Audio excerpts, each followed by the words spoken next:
Hello, and welcome back to this special place.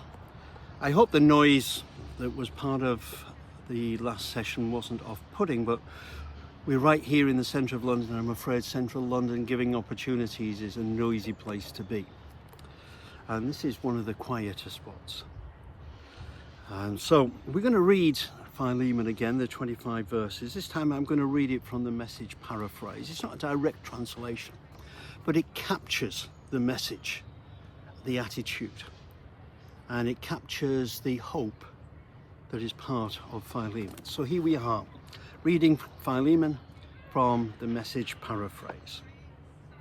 I, Paul, am a prisoner for the sake of Christ, here with my brother Timothy. I write this letter to you, Philemon, my good friend and companion in this work. Also to our sister Apphia, to Archippus, a real trooper, and to the church that meets in your house. God's best to you. Christ's blessings on you. Every time your name comes up in my prayers, I say, oh, thank you, God. I keep hearing of the love and faith you have for the Master Jesus, which brims over to other Christians. And I keep praying that this faith we hold in common keeps showing up in the good things we do, and that people recognize Christ in all of it. Friend, you have no idea how good your love makes me feel, doubly so when I see your hospitality to fellow believers. In line with all this, I have a favor to ask of you. As Christ's ambassador and now a prisoner for him, I wouldn't hesitate to command this if I thought it necessary, but I'd rather make it a personal request. While here in jail, I've fathered a child, so to speak, and here he is, hands carrying this letter, Onesimus. He was useless to you before, now he's useful to both of us. I'm sending him back to you, but it feels like I'm cutting off my right arm in doing so. I wanted in the worst way to keep him here as you're standing to help out while I'm in jail for the message. But I didn't want to do anything behind your back, make you do a good deed that you hadn't willingly agreed to do. Maybe it's all for the best that you lost him for a while. You're getting him back for good and know me as a slave this time, but a true Christian brother. That's what he was to me. He'll be even more than that to you. So if you still consider me a comrade in arms, welcome him back as you would welcome me. If he damaged anything or owes you anything, chalk it up to my account. This is my personal signature, Paul, and I stand behind it. I don't need to remind you, do I, that you owe your very life to me? Do me this big favor, friend. You'll be doing it for Christ, but will also do my heart good. I know you well enough to know you will. You'll probably go far beyond what I've written. And by the way, get a room ready for me. Because of your prayers, I fully expect to be your guest again. Epaphras, my cellmate in the cause of Christ, says hello. Also my co-workers, Mark, Aristarchus, Demas and Luke. All the best to you from the Master, Jesus Christ.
perspective of Onesimus.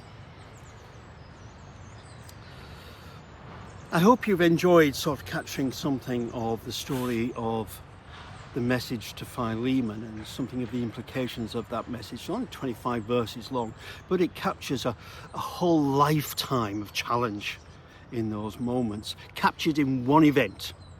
It's almost, you could almost make a movie of it. There's one event that highlights everything that leads up to this event, and then it narrates everything beyond the event. And there's this spotlight on this moment in time when Onesimus arrives with his letter from Paul on the doorstep of Philemon in Colossae. Now, let me remind you that in arriving with the letter, Philemon hadn't seen the letter. Onesimus arrived not knowing what the reception was going to be. Well, he knew Philemon, and possibly he knew he wasn't going to get treated as some returning slaves would get treated, with the punishments and the difficulties of life that would be done by masters who felt themselves as masters. I would think that Onesimus would have some confidence that that was not Philemon. But it doesn't take away the fact of that moment when you've travelled all that way from the security, safety, the cherishing by Paul in that prison cell, and you walk into places where you grew up, where you lived and you worked and you served, filled with all the noises, and you recognise everything, and in recognise it, you know you have got now to face it and step into the scenario. It's sometimes not easy to do the forgiving. Sometimes it's not easy to be forgiven. It's not easy to have the humility to take the lessons and become because of the forgiveness. Sometimes it's not easy to face the consequences of the responsibility you have. But here we have Onesimus walking all the way back to Colossae from Paul, leaving behind, knowing the substance of the letter. I have no doubt he knew it wasn't a secret letter to Onesimus. But knowing that up until the moment he hands it over to Philemon and Philemon goes away to read it, Philemon will have no knowledge of it. And in a moment when Philemon or another servant or slave opens the door at his house, what will happen to him before he even has the ability to hand over the letter? What will people say?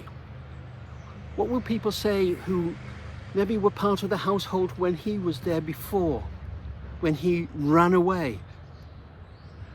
Would they look on him and saying, what have you come back for? What is the point of coming back? You escaped all this. Or maybe there were those who would have said, you ran away, and you didn't take me with you. You took enough for yourself and you did for yourself, but what about me? I was left here. There are all kinds of dimensions of returning. You've got Philemon, you've got the rest of the household, you've got the rest of Philemon's family. How would they react? You've got the household of the church. How would they react to him coming back? Having been in the presence of Paul, but knowing who he was. You know, Jesus himself said a prophet is not necessarily regarded well in his own town. You know, people who know you don't always want to listen to you because, you know, they see who you were, not who you are or who you could be. So Onesimus has an awful lot of things on his mind and on his heart in arriving in Colossae, to face Philemon and the responsibility.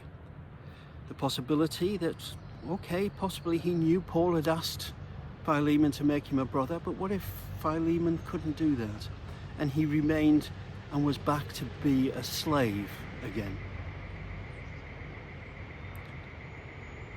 What if life couldn't be the same? He'd experienced the freedom of being with Paul, of being the right-hand man of Paul. Onesimus had been sent out, and Scripture tells us, a number of times on errands from Paul, and had gone with the authority of Paul.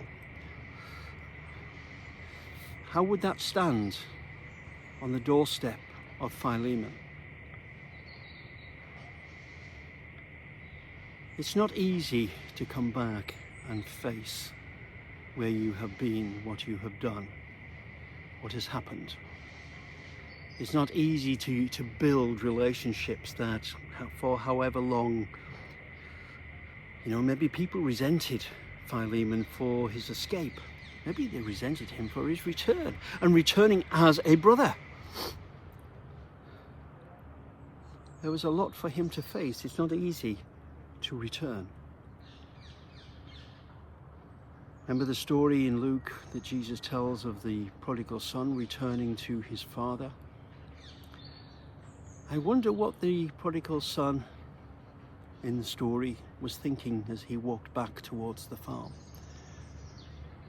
having left behind what he thought was his escaping, having lost all that he thought was going to be his provision for the future.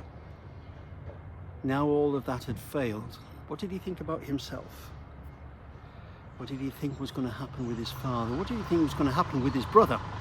And maybe he wasn't too far off when he was thinking about what would happen about his brother. It's not easy to return. So maybe one of the lessons that comes out of this, and actually the letter to Philemon doesn't give us an awful lot of insight into Onesimus, but maybe it gives us enough to try and think of the dimensions of grace that allows people to return well, without blame, to return well without guilt, to return well with actually an improvement from where they were before that caused the issues in the beginning. That's not always about me and how I accept them. So I also have a responsibility to help the environment of the return, not just my response to their return. Maybe to say to some of my friends, we can't think like that. We shouldn't be saying things like that. He's come back or she's come back to church. We need to understand the beauty of that. It's the one who returns, and the joy of heaven should be that which fills our soul. So, Onesimus, made useful. Once he was useless, a parody of his name.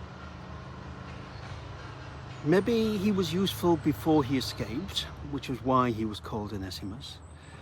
But in those moments, he became useless while he wasn't doing what he grew up to do, or being who he grew up to be.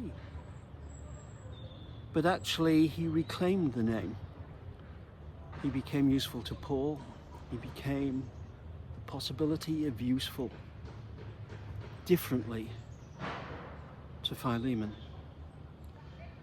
So if I can say anything out of the perspective of Onesimus, is make the return easy. Make the return the reflection of Christ. Make the return a possibility of understanding the dimensions of grace. Because as much as if I return to God, I want heaven to proclaim my return and rejoice in my return, so rejoice in theirs, whoever they are, whatever happened in the past. I'm not saying we're ignorant. I'm not saying necessarily that we act as if nothing in the past has ever happened, but we learn from it to become more than the past. So remember Onesimus. And if you're an Onesimus, we understand the difficulty of returning, but don't let that stop you, because Onesimus stood and knocked on the door for Philemon, and Philemon let him in.